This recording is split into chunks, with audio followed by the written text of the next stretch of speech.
Bueno, hola.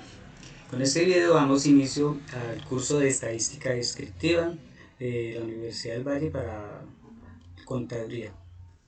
Vamos a empezar trabajando con unas definiciones básicas que son de gran importancia para este curso.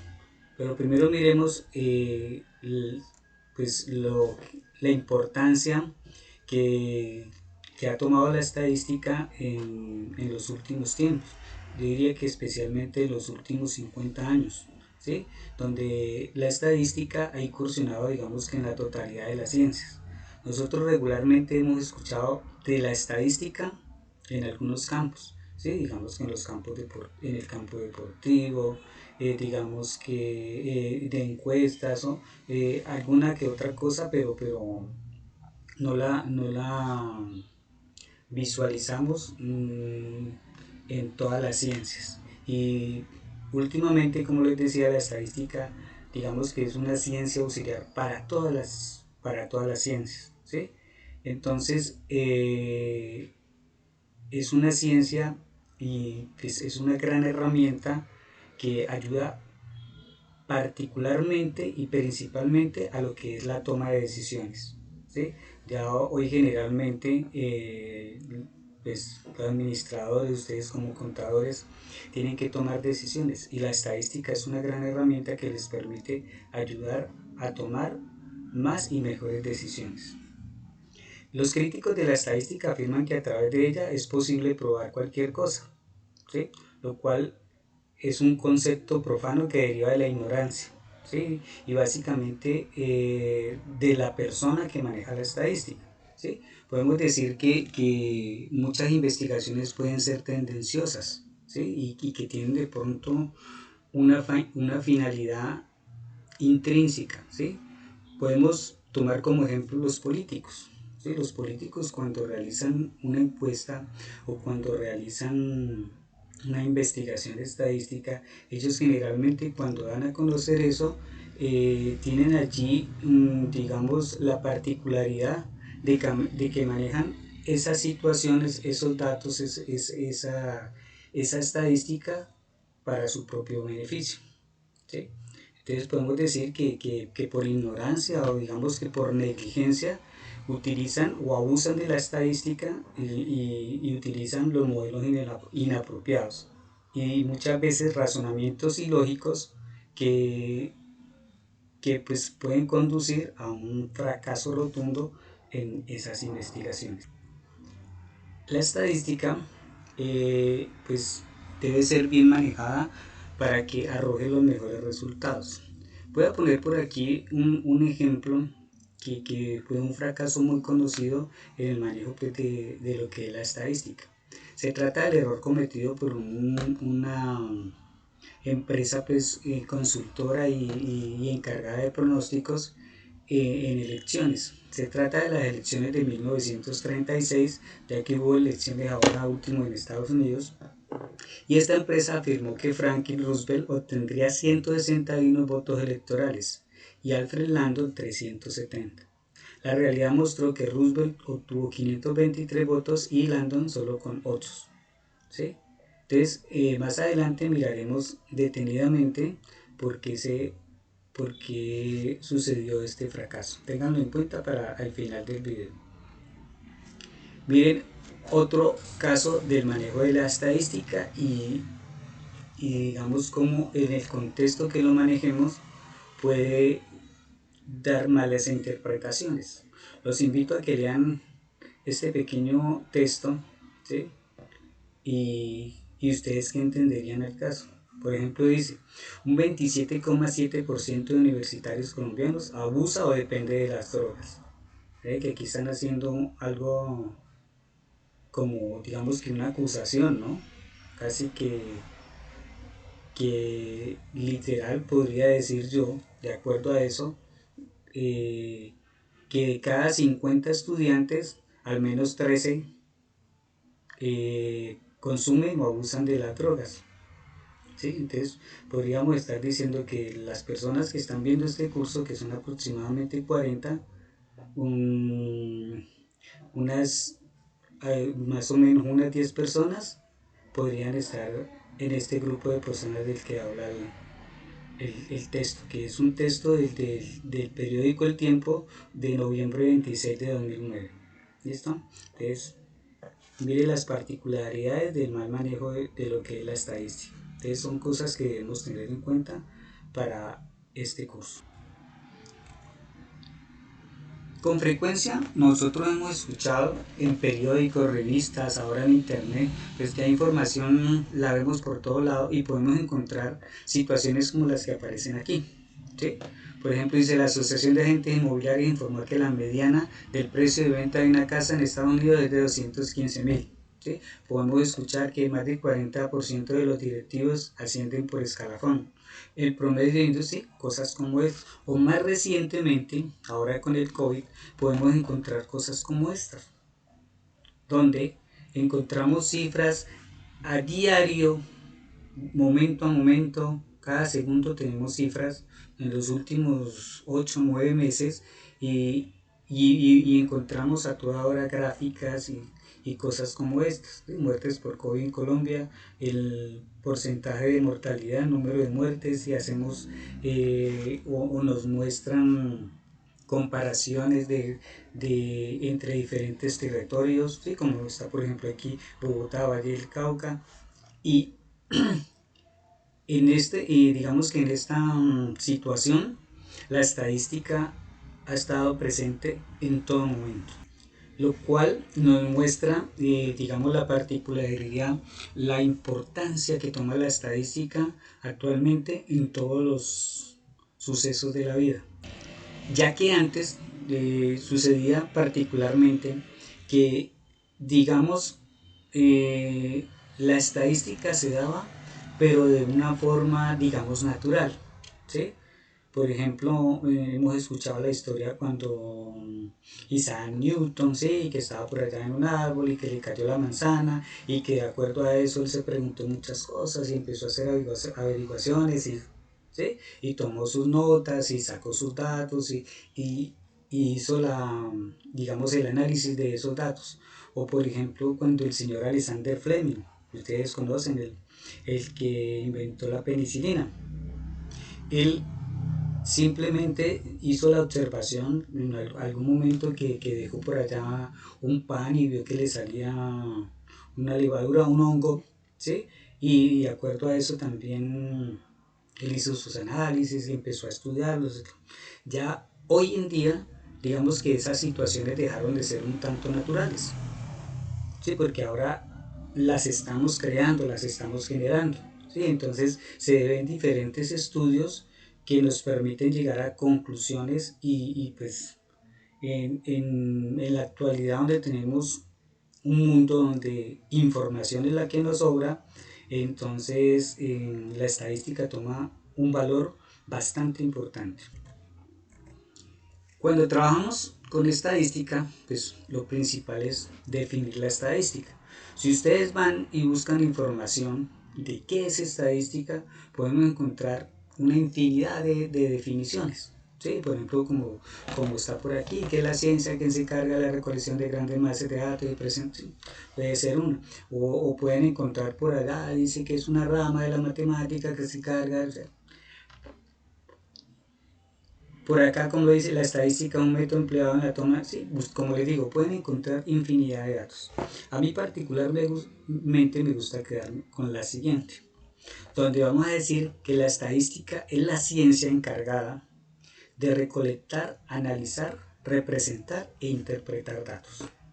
Entonces, es la ciencia encargada de recolectar, analizar, presentar e interpretar datos. La estadística la podemos dividir en dos partes. Una parte que es la estadística descriptiva y otra que es la estadística inferencial, ¿sí? O para algunos casos dicen estadística 1 y estadística 2. La estadística descriptiva tiene como objetivo principal lo que es la exploración y el manejo de los datos, ¿sí? La inferencia estadística tiene como objetivo responder a preguntas concretas, ¿sí? Entonces, que generalmente se plantearon cuando se quisieron obtener los datos. En la estadística descriptiva, las conclusiones solo se aplican a los individuos y a las circunstancias para los cuales se obtuvieron los datos. ¿Sí? Es decir, solo puedo hacer conclusiones con respecto al grupo del cual salió el conjunto de datos que estamos manejando. En cambio, en la inferencia estadística, ya las conclusiones se pueden aplicar a un grupo más amplio de individuos o a otro tipo de situaciones que pueden aplicar. En la estadística descriptiva, las conclusiones son informales, ¿sí? Ya que se basan solamente en lo que están dando los datos que obteníamos inicialmente. En cambio, en la estadística inferencial, las conclusiones son formales y se hacen de manera explícita determinando el grado de confianza que se tiene sobre ellas. ¿Por qué es importante la estadística? Ya lo hemos determinado. Sigamos en el contexto que estamos trabajando inicialmente. Por ejemplo, cuando se anuncia un nuevo tratamiento para alguna enfermedad, detrás de esta está el método estadístico respaldando los resultados. Muy recientemente hemos escuchado cómo los diferentes laboratorios que están ahora, lo que dicen en fase 3 de lo que es la vacuna contra el COVID, muestran su eficacia y algunas han dado valores del 90, del 94% en los participantes del estudio. ¿Sí? El gobierno, por ejemplo, maneja los índices de precio de desocupación, de pobreza, de escolaridad, y estas son las estadísticas que da el gobierno, que esto generalmente lo escuchamos mes a mes, ¿sí? Que dicen aumentó el costo de vida, que la canasta familiar disminuyó, bueno, todo este tipo de situaciones, que el desempleo, todo esto lo escuchamos mes a mes.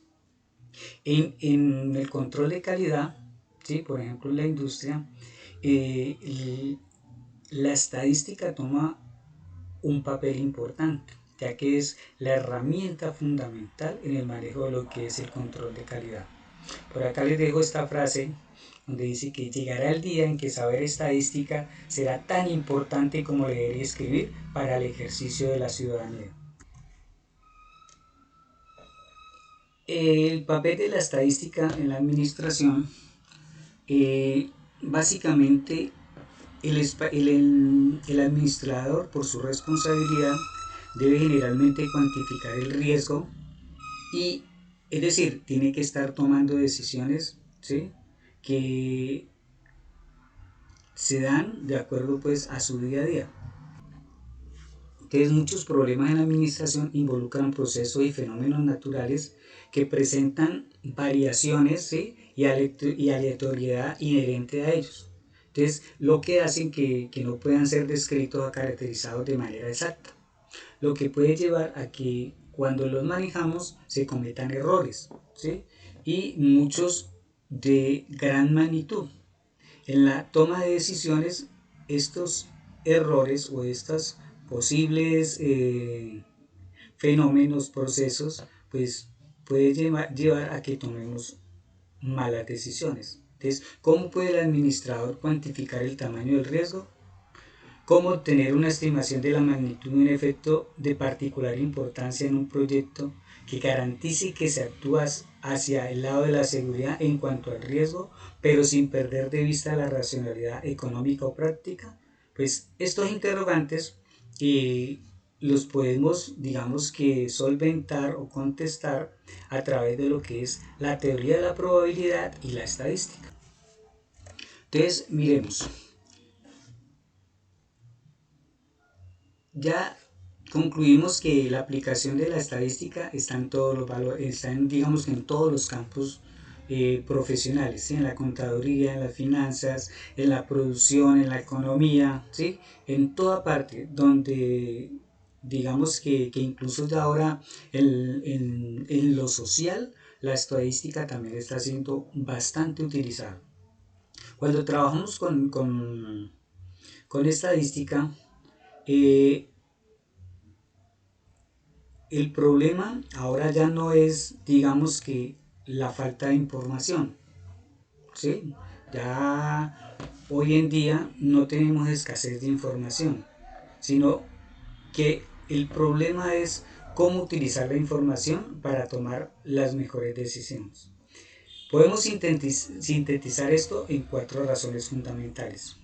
Sí, es decir, cómo vamos a manejar esta información. Primero, para saber cómo presentar y describir la información en forma adecuada.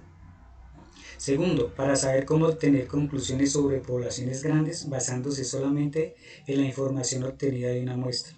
Tercero, para saber cómo mejorar los procesos, cualquiera que estos sean. Y cuarto, para saber cómo obtener pronósticos confiables. ¿Cuáles son, digamos que, los términos más utilizados en estadística? En estadística, digamos que la materia fundamental, la materia prima, son los datos. Y los datos son hechos de informaciones que se recogen, analizan y resumen para su presentación e interpretación. A todos los datos que reunimos para un determinado estudio se le llama conjunto de datos. ¿Sí? En un conjunto de datos encontramos unos elementos, que son las entidades de las que se obtienen los datos. Por ejemplo, en esta tabla que les presento enseguida, la tabla 1.1, tenemos 25, digamos, elementos, donde cada elemento viene a ser la empresa, es decir, un elemento es cada uno de los lugares de donde se obtiene cada uno de los datos. ¿Sí? Por ejemplo, este es un elemento, esta empresa. Y de aquí hemos obtenido 1, 2, 3, 4, 5 valores para cada una de estas variables. ¿Sí? ¿Y qué es una variable? Una variable es una característica de los elementos que es de interés, es decir, lo que estamos interesados en conocer y en estudiar. Entonces, para este conjunto de datos, como les decía, tenemos 25 elementos y tenemos 5 variables. ¿Sí? Es bolsa de valores, denominación abreviada, posición en precio de acción y ganancia por acción. Cada una de estas es una variable y cada uno de estos es un elemento. ¿Sí? Y estos de acá vendrían a ser los datos que estamos manejando.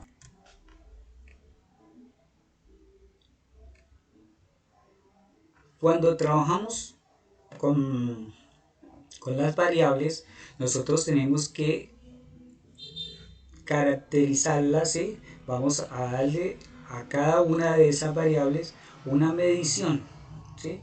Y esa medición, pues digamos que es el proceso por el cual asignamos un valor a una variable a determinada unidad de análisis. Y la variable es una característica medible de la población, la cual es de nuestro interés. Las variables las podemos determinar en varios tipos, en 2 tipos. Primero, las variables de tipo cualitativas, ¿sí? Cualitativas, viene de cualidad, ¿sí? Entonces son también llamados atributos y se refiere a variables que no pueden expresarse numéricamente, ya que expresan un gusto, una preferencia. Por ejemplo, el género o la raza de una persona, ¿sí? Entonces cuando decimos el género o raza de una persona, entonces, ¿qué contestamos? No, pues que es mulato, que es trigueño, ¿sí? Cuando decimos que es el estado civil, entonces, ¿cuál es la respuesta a eso? Entonces, es soltero, es casado, es divorciado, es viudo, ¿sí? Cuando decimos la clasificación de un artículo como defectuoso, entonces podemos decir que es defectuoso o que no, que tiene buena calidad, que no tiene buena calidad, ¿sí? Entonces, esas serían las variables cualitativas. Las variables cuantitativas, cuánto, es decir, que se pueden contar. Y son aquellas variables que asumen unos valores numéricos y que poseen un orden inherente a ese número. Por ejemplo, la edad, la estatura. ¿Sí? Si cuando le preguntamos la edad a una persona, ¿cuál va a ser la respuesta? ¿Sí? Un número, correcto. Cuando le preguntamos a una persona la estatura, ¿cuál es la respuesta? Correcto, es un número. Entonces, a este tipo de variables le llamamos variables cuantitativas.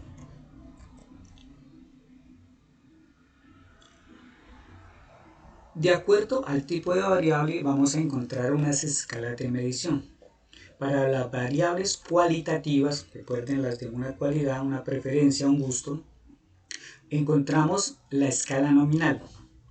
La escala nominal, que viene nombre, ¿sí?, hace uso de números para dar nombre a los elementos que han sido clasificados en distintos grupos. Por ejemplo, aquí yo puedo definir, digamos que usted está haciendo una encuesta, ¿sí?, y entonces pregunta el género de la persona que está siendo encuestada. Entonces, femenino y masculino van a ser las respuestas, ¿sí? Entonces, usted, digamos que para facilitar las cosas, entonces usted le da una escala de medición nominal, es decir, le da un nombre. Entonces, para usted, femenino va a ser 1 y masculino va a ser 2. Entonces, cuando vea ese valor, no es que le esté dando un número, sino que le facilita las cosas. Entonces, para usted ese 1 va a ser femenino y ese 2 va a ser masculino. Es decir, no va a tener que escribir masculino, femenino, sino que escribe 1 o 2 según sea el caso. Por ejemplo, si es color preferido, entonces azul, rojo, entonces igual lo podemos hacer, ¿sí? Entonces, en este caso, el número que estamos asignando es como un rótulo o un código que nos permite diferenciar el uno del otro. La escala ordinal, que también aplica para la variable cualitativa. Entonces, la escala ordinal viene de orden, ¿sí? Entonces, en este caso, estamos haciendo uso de los números para clasificar los elementos de un conjunto en categorías, en donde esos números no solo sirven, digamos que para dar un nombre, sino que nos permiten dar un orden y determinar cuál es digamos, el, el orden que ocupa el elemento en esa serie de datos, ¿sí? Por ejemplo, cuando vamos a calificar un producto, ese producto lo podemos calificar como excelente, bueno, regular, malo o pésimo, ¿sí? Entonces nosotros podemos darle una escala de medición ordinal donde 1 va a ser excelente, bueno, ¿sí? Algunas veces hemos contestado encuestas donde nos dicen ¿cómo califica usted la calificación del producto? Entonces, califique 1 para excelente y 5 para pésimo. Entonces, de acuerdo a eso, usted le va a dar una valoración. Entonces, cuando la persona revisa esa encuesta, los datos de esa encuesta, pues ya sabe que 1 es excelente, que 2 es bueno, ¿sí? Y así. Entonces, en este caso, el número asignado sugiere un orden de las categorías, ¿sí? Allí no hay una información sobre la magnitud de las distancias que hay entre ellas, solamente va a haber un orden.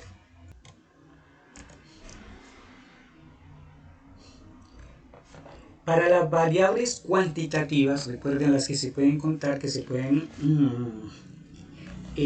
ver como un número, podemos encontrar una escala de medición que es de intervalo, donde hace uso de números no solo para determinar orden entre las categorías, sino también distancia entre ellas. ¿Sí? Las mediciones por intervalo emplean constantes de medición. ¿Qué quiere decir eso? Que la distancia entre las variables es fija. Por ejemplo, cuando estamos mirando grados de temperatura, ¿sí? Entonces podemos decir que la distancia que hay de un grado al otro, de 0 a 1 o de 1 a 2 o de 2 a 3, es la misma, siempre hay una distancia de 1, es decir, la distancia es fija. Y el 0 es considerado como punto de referencia, ¿sí? Es decir, no significa que haya ausencia de característica. También podemos ver que en la temperatura el 0 no quiere decir que no haya ausencia de temperatura, sino que tiene una interpretación y tiene un valor, ¿sí? Entonces, esa sería la escala de intervalo. Cabe anotar que en estas variables o en esta escala de intervalo, por sus características, y recuerden que como son números, allí podemos utilizar la suma y la resta, es decir, podemos sumar y restar. La escala de razón, digamos que es muy parecida a la escala que veíamos anteriormente, es decir, la escala de intervalo. ¿Cuál es la diferencia primordial? Que la escala de razón, aquí el cero es, digamos que tiene un punto cero natural y significa ausencia de algo, ¿sí? A diferencia de la escala que veíamos, la escala de intervalo. Por ejemplo, cuando decimos el dinero, ¿sí? Cuando usted le dicen que tiene 0 pesos, quiere decir que usted está quebrado, ¿sí? Cuando usted dicen que la velocidad es cero, ¿qué quiere decir? Que está quieto. ¿Sí? Mire que allí ese cero significa ausencia de la variable. ¿Sí? Y en general puede decirse que la escala de razón es la que tiene a su disposición una mayor cantidad de herramientas estadísticas para su tratamiento, ya que con las escalas de razón nosotros no solo podemos sumar y restar, sino que podemos multiplicar, dividir, ¿sí? Porque por su naturaleza nos permite hacerlo. Por tanto, es una de las escalas que más vamos a utilizar en la estadística. En algunas ocasiones, las escalas de intervalo de razón también es necesario establecer diferencias entre ellas, ya que por su naturaleza las variables de tipo cuantitativo las podemos diferenciar también como discretas y variables continuas. ¿Sí? Una variable que la puedo cuantificar discreta o continua. La variable discreta es aquella cuya naturaleza hace que el conjunto de valores que pueda tomar una variable sea finito o infinito, es decir, pero un infinito numerable. Ejemplo, número de personas por hogar, 1, 2, 3, 4. ¿Sí? Entonces, yo lo resumo de la siguiente manera. La variable cuantitativa discreta es aquella que yo pueda relacionar con un número entero positivo. ¿Sí? Por ejemplo, cuando yo le pregunto a usted ¿cuántas personas componen su familia?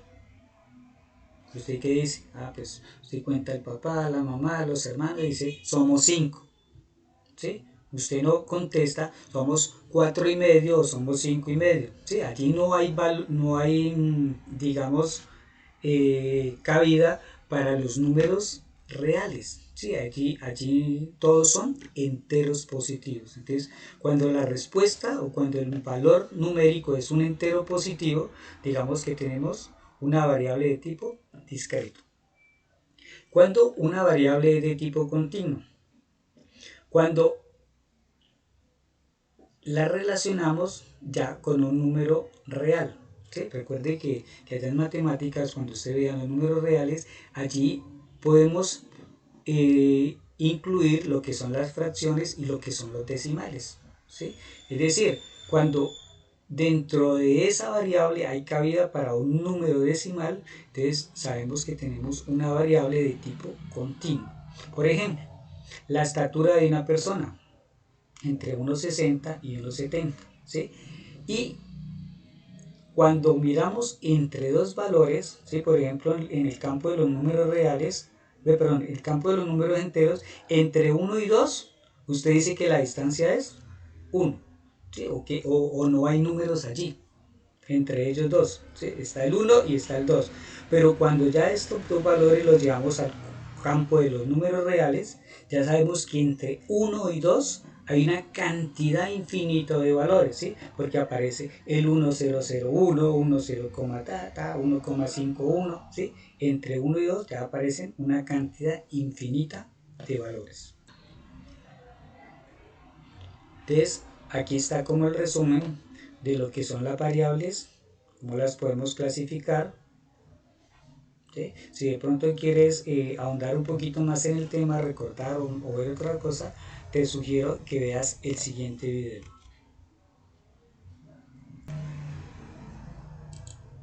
Bueno, continuando con lo que son las definiciones básicas en estadística, veremos lo que es una población. Una población es un conjunto de elementos de interés en un estudio y sobre los cuales se desea pues, hacer un estudio y sobre los cuales pues necesitaremos necesariamente información. Esta población puede ser concreta, perdón, es decir, estar delimitada e identificada en el sentido de saber quiénes y cuáles son sus miembros, o puede ser también hipotética, dependiendo claramente del tipo de estudio que estemos realizando. Para realizar, por ejemplo, un estudio que determina el porcentaje de desempleo en Cali, ¿sí?, se debe tener, digamos que las siguientes consideraciones. Entonces, quién está desocupado, quién quiere trabajar, quién no quiere trabajar, el que no trabaja y quiere trabajar, y si ha trabajado, cuánto ha trabajado, 1 hora, 2 horas, trabaja toda la semana, trabaja por rato, ¿sí? El que no trabaja pero quiere trabajar más de 1 hora, si no trabaja pero quiere trabajar más de 1 hora, y que ya tiene contrato pero va a empezar a trabajar digamos dentro de un mes. Todo ese tipo de cosas tenemos que tenerle en cuenta cuando vamos a hacer un tipo de estudio estadístico. Generalmente cuando trabajamos en estadística, pues digamos que es imposible, entre comillas, no digamos que imposible, que es complicado trabajar con la población, es decir, con todos los elementos que están a disposición. ¿Sí? Yo ya definí mi población y digamos que yo voy a hacer un estudio estadístico sobre los egresados de las universidades en Colombia. Entonces mire que si lo visionamos es una cantidad de gente bastante amplia. ¿Sí? Entonces en estos casos, como es poblaciones tan grandes, generalmente nosotros trabajamos en estadística con una muestra. ¿Sí? ¿Qué es una muestra? Pues es un subconjunto, pero ojo, ese subconjunto tiene que ser representativo de los elementos obtenidos de la población. ¿Sí? Su razón de ser es que muchas veces resulta muy costoso, ¿sí?, trabajar con la población. ¿Sí? Es decir, cuando hacemos una encuesta a todos los egresados de las universidades en Colombia, imagínese usted el tiempo y el dinero que tendríamos que utilizar para llegar a todos y cada uno de esas personas que se graduaron. ¿Sí? Entonces, como en ese caso, digamos que es casi impracticable, entonces vamos a trabajar con una muestra. De la muestra, digamos que es una muestra, es una representación de lo que es la población, ¿sí?, un conjunto representativo.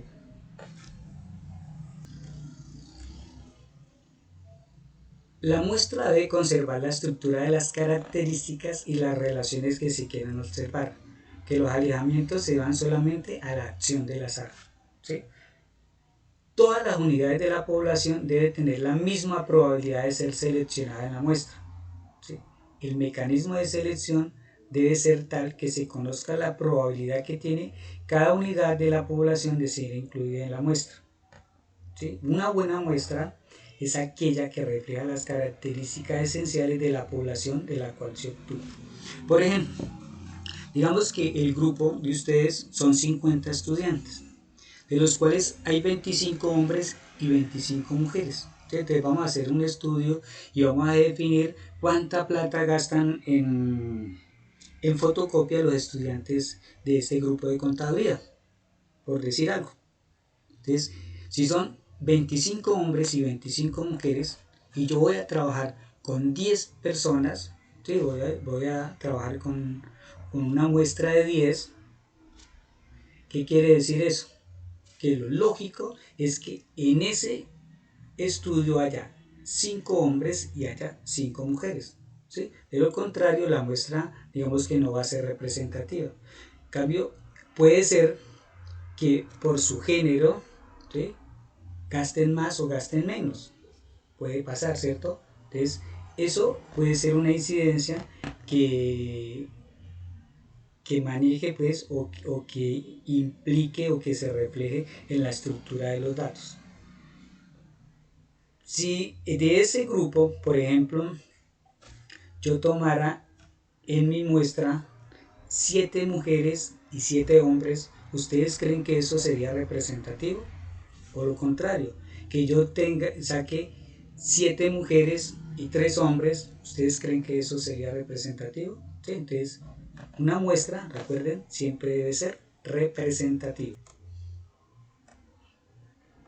En el caso del que les hablaba inicialmente, el de las elecciones de 1936 en Estados Unidos, eh,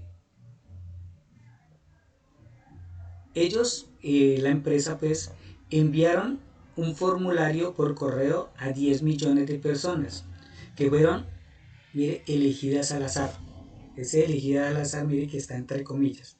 De estas fueron respondidas cerca de 2,4 millones. De 10 millones que ellos enviaron, solamente les devolvieron contestadas 2,4 millones. Con base en las escuelas, con base en las cuales ganaba Roosevelt con un 57% contra un 43%. Los resultados fueron lo contrario. ¿Qué pasó en ese caso? La muestra, aunque fue grande, fue resultado de la selección al azar de 10 millones de ciudadanos norteamericanos, obtenida usando como marco muestral el registro de teléfonos y de automóviles de los Estados Unidos de esa época, ¿sí? De los cuales 2 millones respondieron por correo postal. ¿Sí? Entonces, ¿qué pasó allí? Entonces, el origen del fiasco de esta estimación fue que el marco muestral no representaba a la población de votantes. ¿Sí? Pues ya pues podemos decir que en 1936 decir que tener teléfono o tener un vehículo era sinónimo de una clase social alta. Entonces, por lo tanto, en esa muestra se estaban excluyendo a los numerosos ciudadanos de estrato social bajo. Otra cosa importante que no tuvieron en cuenta es la no respuesta, ¿sí? Pues debieron haberse preguntado si el responder o no responder la encuesta, que en ese caso exigía el uso del correo postal, era independiente de la intención de voto. ¿Sí? Entonces ellos asumieron cosas que no debieron hacer. ¿Sí? Entonces, básicamente, eso fue lo que ocurrió en esas elecciones. Cuando nosotros manejamos datos, pues podemos tener errores, ¿sí? Que un error en la adquisición de datos, digamos que influye en la interpretación que vamos a dar de esos datos. Por ejemplo, un entrevistador puede cometer un error de escritura, ¿sí? Como puede ser la transposición de dos números al escribir la edad de una persona. Y en vez de escribir 24, escribe 42. Pues de 24 a 42 hay una diferencia importante. Entonces, cuando vamos a manejar esos datos, puede ser que este valor puede alterar, digamos, el promedio de edad de los candidatos o de las personas que estamos entrevistando. En una entrevista, por ejemplo, el entrevistado puede malinterpretar una pregunta y dar una respuesta incorrecta. ¿Sí? Entonces, ¿usted qué opina del manejo que le está dando el gobierno a la pandemia por el COVID-19? Y usted, la persona por allá, se embolató y dijo, no, yo no me hago aplicar la vacuna. Entonces, mire que eso no tiene nada que ver con lo que le están preguntando. O simplemente contesta, no, es que ese gobierno es un corrupto, que está... Entonces, digamos que se desfasa de lo que realmente se quiere analizar. ¿Sí? En estos casos, los analistas de datos que tienen experiencia, tanto al recolectar los datos como al registrarlos, para garantizar que no se vayan a cometer errores, generalmente emplean procedimientos especiales que nos permiten, digamos, detectar esos valores que pueden generar inconsistencias en los datos, ¿sí? Por ejemplo, al revisar el conjunto de datos, me aparece por allá que el entrevistado tiene una edad de 22 años, con 20 años de experiencia en el trabajo. Sí, entonces miramos que es algo que de manera, visto desde la lógica, no tiene sentido. ¿Sí? El analista de datos también puede revisar datos que contengan inusualmente o valores que son inusualmente o muy grandes o muy pequeños. Y a estos valores los llamamos observaciones atípicas.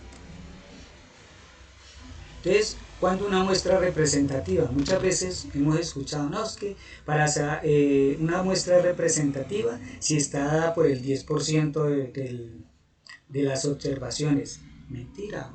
¿Sí? Por ejemplo, yo les pregunto, ¿será que para saber el tipo de sangre de una persona es necesario extraer el 10% de la sangre? ¿Sí? Yo no necesito vaciar medio litro de sangre de una persona para saber qué tipo de sangre es. Basta con una gotica. Mire que esa gotica de sangre, ese punzadita que nos dan para sacar ese poquito de sangre, es representativa de todo el volumen de sangre que tiene nuestro organismo. ¿Sí? Entonces, este criterio que define si una muestra de tamaño determinado puede considerarse como representativo o no, tiene una estrecha relación con el nivel de precisión que se requiere para el estudio. ¿Estamos? Por acá les voy a dejar las siguientes variables para que ustedes determinen su tipo y escala de medición. Número telefónico, estrato socioeconómico, calificación del primer parcial de estadística descriptiva, concentración de calcio en la sangre, personas recuperadas por COVID-19, grado de satisfacción laboral en una compañía. Entonces lo trabajan y en la próxima clase lo revisamos entre todos, ¿les parece? Ahí nos estamos observando.